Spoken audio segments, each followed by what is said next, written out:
Le Sénégal a des problèmes pour asseoir son développement sur une entité qui soit globalement viable. Nous sommes déstabilisés de part et d'autre. Dans notre pays, nous sommes le seul pays au monde où on a créé un pays à l'intérieur d'un pays. La Gambie, qui est un État que nous respectons, un État souverain, j'insiste là-dessus, et indépendant. Mais la Gambie n'a de frontière qu'avec le Sénégal, et à part le Sénégal, c'est l'océan Atlantique. Ce n'est pas possible. Elle ne peut pas avoir de relations diplomatiques avec l'océan Atlantique, il n'y a que nous. Ça crée des situations, yo xamné fi rek lañ ko ñëmé def ci Afrique. Il n'y a que chez nous qu'on ose faire des choses comme ça. Et vous voyez aussi les difficultés avec la Mauritanie, le fleuve et tout ça. Une partie de l'autre côté qui appartient au Fouta Toro. Moi, j'ai une bonne partie, peut-être 40% de ma famille qui est de l'autre côté. Et ils se sont réveillés un jour, on leur a dit qu'ils ne sont pas sénégalais, ils sont mauritaniens. L'autre partie, ils se sont réveillés, on leur dit vous n'êtes pas mauritanien, vous êtes sénégalais. Ils ont réussi des choses extraordinaires et apparemment, on les a accompagnés. Donc je propose que nos 5 communautés régionales acceptent d'être 5 fédérations primaires. Les fédérations primaires, c'est, vous prenez la CEDEAO, vous créez les États-Unis d'Afrique de l'Ouest. Par exemple, locomotive, le Nigeria. D'autres pays puissants qui accompagnent le Nigeria, le Ghana, le Sénégal, la Côte d'Ivoire. Et nous tirons, bien entendu, la communauté et nous pouvons créer 15 États, presque un demi-milliard d'habitants, énormément de ressources. Nous devenons une puissance mondiale le lendemain. Et je vous donne une information avant que je ne l'oublie. Jeune Afrique, Béchir Ben Yahmed, il l'a écrit une fois, Africain et Falawinko. Les gens ont fait du temps khamlou. Il l'a répété dans un deuxième éditorial. Béchir Ben Yahmed, qui est un analyste des situations africaines depuis 1960. Il a été même ministre de l'information de Bourguiba dans les années 60. Un grand monsieur, un grand frère brillant. Béchir Ben Yahmed dit que si le jour où on proclame les États-Unis d'Afrique, si c'est un lundi, le mardi, nous sommes le 4e pays du monde. Le mardi, le lendemain, nous sommes le 4e pays du monde en puissance démographique, en PIB combiné, en ressources naturelles, etc. Mais quel est notre problème? Pourquoi nous refusons de nous unir quand l'unité fait de nous le 4e pays du monde immédiatement? Pourquoi? Parce que, comme disait l'autre, on a 54 chefs d'État qui ont 54 États avec les attributs de souveraineté qui nomment des ambassadeurs, qui nomment des ministres. Je donne toujours ce chiffre. Les États-Unis d'Amérique, 15 ministres. Un moment, c'était 13 ministres. Maintenant, il paraît qu'ils ont 15 ministres. L'Amérique, la première puissance du monde, 15 ministres. L'Afrique a plus de 2500 ministres. Et ça marche beaucoup moins que l'Amérique. Nous avons presque 4000 parlementaires. Ils en ont 500 et ça marche très bien. Donc, très franchement, il faut que nos États acceptent de revoir leur schéma, leur paradigme. Ça ne marche pas, ça n'a pas marché et ça ne marchera jamais. C'est une conviction. Alors, en attendant de réaliser tout ça, je pense que les 5 grands États fédéraux, c'est Nyerere qui proposait les 5 États fédéraux, Nkrumah proposait les États-Unis d'Afrique d'un seul coup. Nyerere a dit, écoute, on n'a qu'à faire l'État fédéral de l'Afrique de l'Ouest, l'État fédéral de l'Afrique du Nord, de l'Afrique du Centre, de l'Afrique australe. On aurait 5 États. Mais ils appellent ça des fédérations primaires, c'est-à-dire une transition vers les États-Unis d'Afrique. Mais on n'a qu'à commencer par ça au moins. Nyerere qui avait proposé ça et qui a eu l'adhésion des chefs d'État africains, 1997, 40 ans après l'indépendance du Ghana, de 1957. En 1997, il est allé au Ghana. Nkrumah était mort depuis longtemps. Il a pris la parole pour dire qu'il présente ses excuses au peuple d'Afrique, qu'il s'était opposé à son ami et frère Nkrumah, mais que c'est Nkrumah qui avait raison. On a perdu du temps, on n'a pas eu les fédérations primaires et on n'a pas eu les États-Unis d'Afrique. Donc on a perdu 2 fois. Il dit si j'avais soutenu Nkrumah, peut-être qu'on serait allé plus loin. J'espérais aussi que Senghor, mais il était déjà trop vieux, que Senghor puisse revenir aussi pour dire que je me suis opposé à Nkrumah, je me suis opposé à Nyerere, j'ai proposé les cercles concentriques. Mais à y réfléchir de près, les cercles concentriques aussi n'ont pas marché. Est-ce que les cercles concentriques, Sénégal, Gambie, Guinée, est-ce que nous sommes le modèle d'unité qui pourrait attirer les autres vers une unité plus large? On ne l'a pas eu. Donc quand ces théories n'ont pas marché, il faut avoir le courage de dire que ça n'a pas marché et changer de paradigme. Donc, à part ça, en attendant d'avoir ce que nous voulons, est-ce que nos pays peuvent créer une coordination des pays africains une réunion, disons une coordination des ministres du commerce africains qui parlent d'une seule voix à l'OMC, une coordination des ministres africains de la Défense qui parle d'une seule voix. Je ne vais pas trop revenir sur ce que vous savez. C'est la catastrophe au Mali. Catastrophe au Mali. Les djihadistes peuvent aller attaquer un camp militaire et tuer 40 personnes, tuer 50 soldats, enlever une partie et amener en otage, aller les égorger là-bas dans le désert. C'est inacceptable. Et quand on tue 40 soldats maliens, le lendemain, vous lisez toute la presse sénégalaise, ce n'est dans la une d'aucun journal. Personne ne titre 40 soldats massacrés par les djihadistes, personne. Le Mali est pris d'assaut de partout. Ces gens-là, comme c'est des ennemis invisibles et des ennemis très mobiles, ils ont fait un travail extraordinaire au Mali. Le Burkina Faso, qui était à côté du Mali, commence lui aussi à basculer et à s'effondrer. Des milliers d'écoles fermées, des enfants qui ne peuvent plus aller étudier. 1 million de réfugiés à l'intérieur du Burkina. Des Maliens qui ne peuvent plus vivre dans leur région. Ou dans... Et Africains, nous sommes en train de contempler comme si c'était un spectacle de télévision, comme une série télévisée. Qu'est-ce que nous sommes prêts à faire pour aller régler le problème du Mali? Donc au total, chers amis, et le terrorisme est partout, l'économie criminelle accompagne le terrorisme. C'est pour ça qu'on parle de drogue par-ci, de trafic d'armes, trafic d'êtres humains, etc., etc. Ces gens sont partout. Ils ont décidé, les terroristes, et ça c'est ma thèse, et je la défendrai mordicus. Les terroristes du monde entier ont décidé qu'ils vont venir prendre leur part d'Afrique, comme tout le monde. Comme l'Afrique est à partager. Comme les Africains ne veulent pas prendre l'Afrique en charge. Eux, ils trouvent que c'est scandaleux qu'on ait toutes ces richesses. Comme ils disent, terre, eau, ressources naturelles. Même les forêts africaines maintenant intéressent les terroristes. Ils vont en République démocratique du Congo pour aller attaquer. Au Mozambique, ils ont fait poser des bombes. Ils sont partout dans le continent. Ils sont venus prendre leur part d'Afrique. Et je prétends qu'ils vont déplacer l'épicentre du terrorisme mondial en Afrique. Je le pense sincèrement. Et ils sont en train de le faire et ils sont en train de réussir leur opération. Donc, chers amis, ça c'était...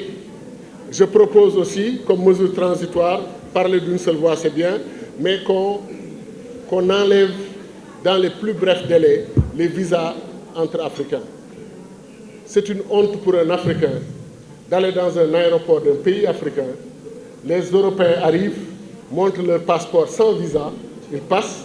Vous, vous êtes Africain, on regarde votre passeport, on vous dit attendez, pourquoi vous n'avez pas de visa? Et parfois on vous refoule, on vous remet dans l'avion. Je trouve moi moins gênant si on me refoule d'Europe que si on me refoule d'un pays africain. Parce que je suis chez moi. Je me rappelle des jeunes qui avaient posté dans le net. Aucun Africain ne doit se sentir étranger en Afrique. Ils ont raison. Ça, c'était lors des événements malheureux en Afrique du Sud. Je dis aux jeunes qui sont présents dans cette salle, le panafricanisme, c'est pour vous. Parce que le panafricanisme est une projection sur le futur de l'Afrique que nous voulons. L'Afrique que nous désirons. L'Afrique pour laquelle nous prions qu'elle puisse se réaliser pour le bonheur de nos enfants. Donc, le panafricanisme, c'est pour la jeunesse africaine fondamentalement. Et pour cette raison, je vous demande de prendre le leadership. Je vous demande de prendre le leadership. Il y a des générations fatiguées qui ont renoncé et qui mènent maintenant une vie tranquille en dehors de tous les problèmes, etc. Il reste de notre génération, il y a quelques rescapés qui continuent le combat. Mais il y a beaucoup d'autres qui ont déposé les armes et qui maintenant passent leur temps dans les mosquées, ce qui est bien d'ailleurs. Mais il faudrait aussi qu'ils pensent que l'Afrique a besoin de leur expérience, les jeunes ont besoin de leur expérience. Donc, je dis aux jeunes, prenez le pouvoir, prenez le leadership. Je dis aux jeunes, il faut réfléchir sur les ravages de l'afropessimisme. L'afropessimisme, c'est dire aux jeunes Africains qu'il n'y a pas d'avenir en Afrique. Et ces jeunes qui y croient, qui ne veulent plus lutter au Sénégal, au Mali, au Zimbabwe, en Tanzanie ou ailleurs, ces jeunes qui traversent le désert avec des risques à 80% de perdre la vie, ces jeunes qui essayent la Méditerranée. Certains disent qu'on cache les chiffres, qu'on est à 40 000 morts, 40 000 jeunes noyés. Moi, le dernier chiffre que j'avais, c'était dans les 20 000, 26 000 morts. Mais quelqu'un me dit que c'est peut-être 40 000. Et quelqu'un me dit qu'on découvrira qu'il y a plus de jeunes qui sont morts dans le désert que les jeunes qui sont morts noyés dans la Méditerranée. On va le découvrir un jour. Mais ça, chers amis, comment, au nom de quoi, on continue d'appeler cela une migration? Ce n'est pas une migration. Ces jeunes ne sont pas des migrants. Pour moi, ils vont en exil. Il y a une sorte d'exode. Ce qu'on appelle exode, c'est quand un peuple ou un groupe de gens n'a plus d'espoir, il décide de partir. Partir où, il ne sait pas. Partir comment, il ne sait pas. Mais il décide de partir. C'est comme ce jeune de Pékin qui était interrogé par RFI. La journaliste lui dit, « Monsieur, vous êtes d'où? Je suis du Sénégal. Vous avez quel âge? J'ai 32 ans. Mais pourquoi vous tentez de traverser la Méditerranée à partir de la Libye? Ben écoutez, je tente ma chance. Pourquoi vous le faites? Mais vous savez que vous risquez de mourir. Et le jeune lui répond, mais madame, est-ce que vous avez vu quelqu'un mourir 2 fois? La dame lui dit, pourquoi? Il dit, moi je suis déjà mort. J'ai 32 ans, mon père a 80 ans, c'est lui qui me donne le petit déjeuner, le dîner jusqu'à présent. J'ai décidé de partir. Si ça marche, j'ai aidé mes parents. Si je meurs dans l'océan, dans la Méditerranée, je me repose et mes parents se reposent. Je vous jure que j'ai eu les larmes aux yeux, je l'écoutais à 6 h du matin, j'étais choqué. Et il parlait avec une voix sereine, une voix calme. C'est pour ça que je dis que c'est de l'exode. Ce n'est plus de l'exil, ce n'est plus de la migration. Ce jeune-là, il est clair. J'en ai assez de la vie que je mène, je vais tenter ma chance. Si je meurs, je me repose. Et mes parents se reposent, ils n'auront pas un fils de 32 ans à entretenir. Cette philosophie-là en Afrique, c'est une catastrophe pour des Africains qui marchent sur de l'or et du diamant et du pétrole. C'est ce que j'appelle les pauvres les plus riches du monde et les riches les plus pauvres du monde. C'est nous, Africains. Et donc ça, c'est quelque chose à régler pour les jeunes. Ensuite, il faut une campagne anti-migration des jeunes. Et ça, c'est les jeunes qui doivent parler aux jeunes. Tekki ci sa réew, ce mouvement-là, les jeunes peuvent le lancer. Tekki fii ci suñu réew. Parce que mën nañ ko. Il y a tellement de choses à faire ici au Sénégal, dans nos autres pays. Il y a des programmes qui sont lancés par les autorités de notre pays. Le président Macky Sall a proposé dans la phase 2 du PSE que la jeunesse soit le pilier de ce programme. Il faut que les jeunes se lèvent et demandent qu'on puisse les capaciter pour effectivement mettre en œuvre ce pilier du PSE de la jeunesse. Les Allemands ont un projet qui s'appelle Réussir au Sénégal. Vous vous rendez compte? C'est bien, on les félicite, mais nous aussi, oui, il faut qu'on prenne en charge la réussite au Sénégal par nous-mêmes. Ensuite, il faut en Afrique dire la vérité. Il faut combattre ce que j'appelle les élites prédatrices. Il y a des élites africaines qui se contentent de très peu et qui ne feront rien pour que la situation change. C'est les jeunes qui peuvent se mobiliser pour montrer à ces élites que vous n'êtes pas d'accord. Sur la question de la gouvernance, sur la question de la corruption, sur la question de la transformation des biens publics recyclés en biens privés, ça c'est les jeunes qui peuvent mener ce combat-là. Ensuite, le pétrole, le gaz, l'or, le fer, le cobalt sont des ressources de la nature, donc c'est des ressources du pays. On ne peut pas tous gérer les ressources du pétrole, tous les 15 millions de Sénégalais, on les confie à nos autorités et il faut que la gestion confie à nos autorités qu'il y ait une très bonne communication entre nous sur comment ces ressources vont être gérées, les orientations de ces ressources. Et je crois que le comité d'orientation stratégique qui a été créé pour la gestion du pétrole et du gaz est une très bonne idée qu'il faut absolument encourager. Alors, dernier point pour les jeunes, ce n'est pas moi qui l'ai lancé, c'est un grand combattant de la liberté qui l'avait lancé. Il disait aux gens, indignez-vous. Je dis aux jeunes, indignez-vous. Et la capacité d'indignation. Ce qui arrive à notre génération, c'est que ceux qui sont émoussés, qui sont fatigués des luttes, ils ont perdu leur capacité d'indignation. Mais vous êtes trop jeunes pour renoncer à l'indignation. Il faut que les jeunes gardent leur capacité d'indignation intacte. Il faut que les jeunes s'organisent. Il faut, chez les jeunes, s'ils le veulent, détester la politique politicienne. Mais s'il vous plaît, ne détestez pas la politique. Ne détestez pas la politique. Détester la politique politicienne, c'est bien. Détester la politique tout court, c'est pas bien. Barack Obama avait une très belle phrase. Quand il allait voir quelqu'un, il tape à sa porte. Nous faisons campagne, nous voulons changer ce pays. Le gars dit, je suis désolé monsieur, moi j'aime pas la politique. Il dit, quelle politique? Il dit, oui, mais la politique habituelle. Il dit, la politique politicienne. Le gars dit, oui. Il dit, mais donc, au fond, vous n'aimez pas, mais vous soutenez ceux qui défendent la politique politicienne. Il dit, pourquoi? Parce qu'il dit, en refusant de vous impliquer, vous les laissez rester au pouvoir. Le gars dit, ah oui, ça, j'y avais pas pensé. OK. Alors, votre mouvement, c'est quoi? Barack commence à expliquer. Finalement, le gars dit, bon, très bien, attendez, je vais donner ma contribution. Et le gars amène $100, il dit, non, je suis désolé, nous voulons que tout le pays prenne en charge ce combat, nous demandons $5 par participant. Cette façon-là de réagir, de dire, il faut vous impliquer dans la politique. Il ne faut pas qu'on vous fasse croire que la politique est sale, elle est pour les corrompus, pour les menteurs, etc., etc. Il faut faire une différence entre la politique politicienne. Oui, ce qu'il faut, les politiciens purs et durs ont cette réputation. Mais ce qu'il faut faire la politique, c'est s'intéresser aux affaires de sa cité et n'acceptez pas que Thiès soit dirigé par des gens en qui vous n'avez pas confiance, des gens qui ne sont pas dévoués à Thiès, qui ont leur propre agenda. Mais la meilleure façon de le faire, ce n'est pas en restant chez soi. Il faut s'impliquer. Donc il faut que les jeunes s'organisent en club de quartier, en association, en mouvement. Vous savez, nous, les années 70-80, on adhérait tous à Club David Diop, Club Frantz Fanon, Club Kwame Nkrumah, Club Cheikh Anta Diop. Ça nous permettait de nous éduquer, d'apprendre beaucoup de choses. Mais les jeunes aujourd'hui, il y a le mouvement hip-hop que je salue, qui a contribué grandement à la prise de conscience des jeunes. D'ailleurs, je les invite. Il y a mon ami Degueti et mon ami Mac Croyan qui est là dans la salle et je les remercie d'être venus. Merci mon cher.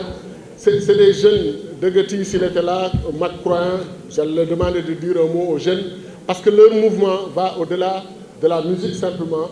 Ils utilisent la musique comme instrument pour véhiculer des messages. C'est toute une culture de révolte, une culture d'indignation. Et c'est des jeunes, je leur demande aussi, ils le font. Hein, comme Tiken Diakoli, je l'ai rencontré une fois à l'aéroport de Paris, très sympathique, panafricaniste pur et dur. Il faut que ces jeunes-là portent le discours panafricaniste. Vos voix porteront plus que les nôtres. Je suis dans une salle à Thiès comme ça, c'est bien, mais vos voix peuvent aller beaucoup plus loin.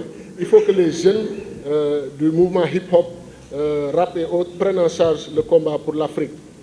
Il faut recréer de puissants mouvements élèves et étudiants. On l'a perdu au Sénégal.